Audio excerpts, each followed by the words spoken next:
Today I'm bringing you the Tofu60, the Redux V2 case. I believe you're all familiar with the Tofu series by now. It's been 8 years since it was first designed back in 2018. The series has expanded into over a dozen different products. The Redux V2 is a comprehensive upgrade based on the V1. We've taken the simple tray mount structure and elevated its compatibility to a whole new level. Let's take a hands-on look. First, let's unbox it. Upon opening the package, the first thing you see is the case itself, with the accessory box located on the side. Let's open the accessory box. The packaging for the accessories is quite organized. Opening the box, you can see labels on both sides of the inner tray, indicating the names of the parts and their quantities. This makes it very convenient to inventory the parts. This bag contains the essentials for the tray mount structure, such as screws, standoffs, and bump-ons. There's also a small tool here. This puller is used to hook and remove the internal assembly from O-ring mounts. And this tool is a screwdriver used for securing the tray mount screws, as well as for the daughter board screws. Moving over here, we have the silicone components for the 3 mounting styles. This bag contains the mini gasket silicone pads, used for the tray mount structure and the OG mount. This bag contains the mid-gasket pads, intended for the O-ring mount structure, and this bag contains the CSR O-ring, which fits around the perimeter of the internal assembly. Both the OG and O-ring mounts utilize this one that covers the accessories. Next, let's look at the case. Pulling out the case used for this video is the raw anodized deep purple with CNC milling marks. The texture on this version is quite striking. It's different from standard anodized finishes. The raw aluminum is CNC machined with milling marks first, and then it undergoes the anodizing process. This gives the surface a brighter appearance with a metallic reflective quality. It almost has a glossy feel to it. As for the interior, you'll see some CNC machining marks. This is perfectly normal. Since it doesn't go through a sandblasting process, the milling marks inside cannot be removed. But once fully assembled, these are completely hidden. And if you're a fan of this aesthetic, it actually has quite a unique character. For the standard anodized version, the interior is much more uniform and clean. You can see the comparison here.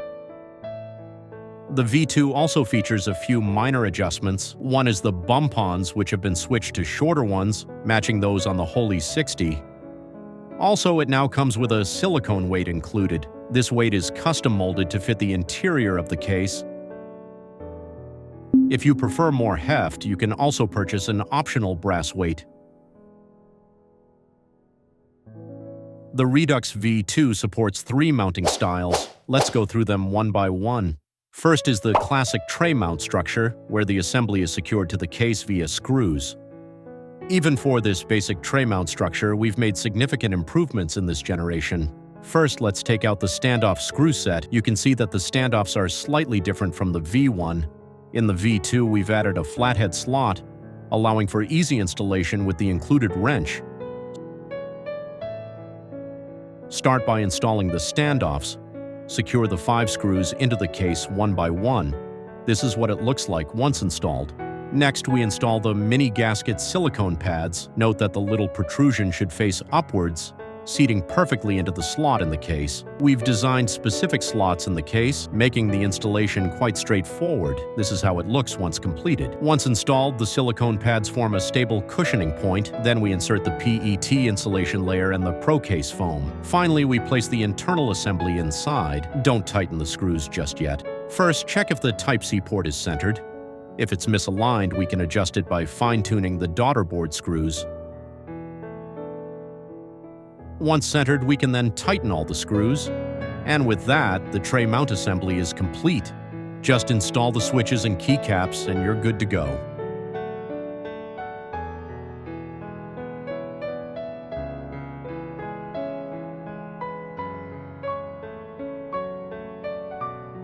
Next up is the second mounting style, the OG mount. The OG mount is essentially a hybrid of the O-ring mount and gasket mount.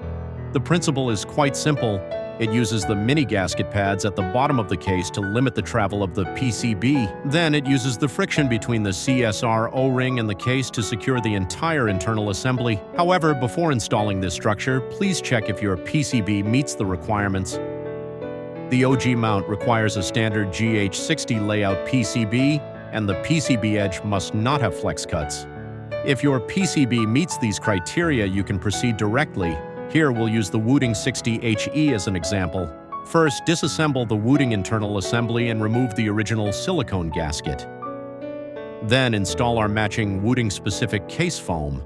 I want to make a special note here. If you're using sound dampening foam from other brands, many are designed with full coverage, wrapping completely around the PCB. This prevents the CSR O-ring from being installed properly. In this case, we need to trim the edges of the foam. Following the area shown in the image, just use scissors to trim along the edge.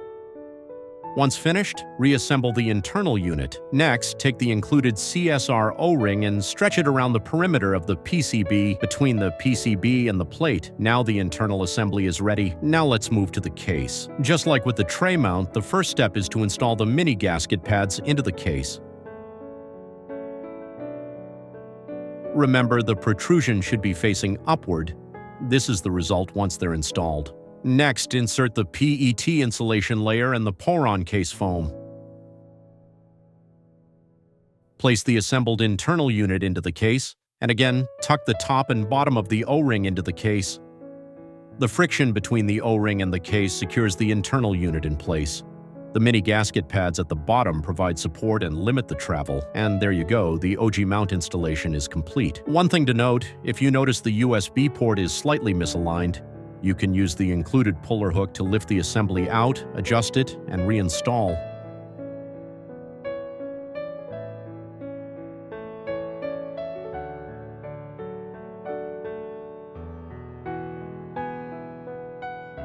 Next is the third mounting style, O-ring mount. This also uses the CSR O-ring, but the main difference compared to the OG mount lies in how it's supported. The OG mount uses the mini gasket pads at the bottom to directly support the PCB. In contrast, the O-ring mount uses the mid-gasket pads to press against the O-ring at the PCB flex cut locations, acting as a limiter. Since the PCB makes direct contact with the O-ring, it feels noticeably softer and more flexible than the OG mount. Of course, this also has specific PCB requirements. It needs a standard GH60 layout, and the PCB edges must have flex cuts. If your PCB meets these criteria, you can install the O-ring structure. We'll use the Rakka V2 PCB as an example here. First, trim the foam based on the flex cut locations and assemble the internal unit.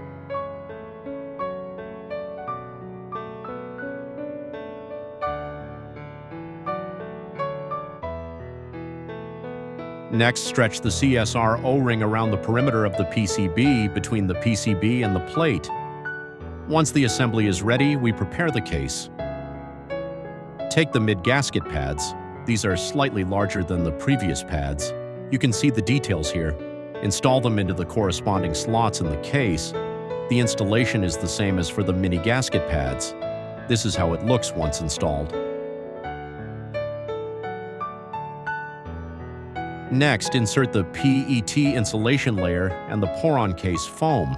Place the assembled unit into the case, and again, tuck the top and bottom of the O-ring into the case. The friction holds the internal unit in place. At this point, the mid-gasket pads at the bottom press against the O-ring through the PCB flex cuts, providing support and limiting travel. And with that, the O-ring mount installation is complete. If you find the USB port is misaligned, you can use the puller hook to lift the assembly out, adjust it, and reinstall.